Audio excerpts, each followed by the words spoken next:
Tumaas ang bilang ng mga pagtatangkang ipresenta ang ilang foreign products bilang mga export mula sa South Korea, partikular na ang mga produktong mula sa China. Ito ay upang makaiwas sa mga taripa na ipinataw ni US President Donald Trump.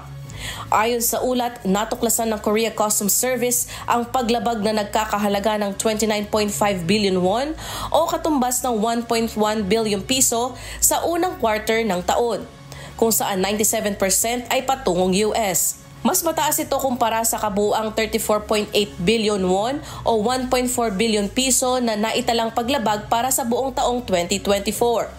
Ayon kay Lee Kwang-woo ng Korea Customs Service, tumaas ang mga pagtatangkang itago ang tunay na pinagmula ng mga produkto noong unang termino ni Trump. Bilang tugon, isinagawa ang pinakahuling investigasyon upang mapigilan ang mga ilegal na eksportasyon. Noong Lunes, nakipagpulong ang mga opisyal ng South Korea sa mga kinatawan ng Estados Unidos upang talakayin ang mga kinakailangang hakbang.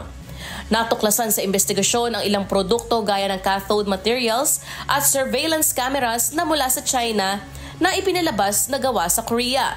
Ang ilan sa mga produktong ito ay naipadala na habang ang iba ay kasalukuyang nasa mga daungan. Bilang tugon, naglunsad ng task force ang Korea Customs Service upang pigilan ang mga illegal na export at ire-refer ang mga lumabag sa mga taga-usig para sa karampatang aksyon. Erica Luzong, humahataw sa balita ngayon.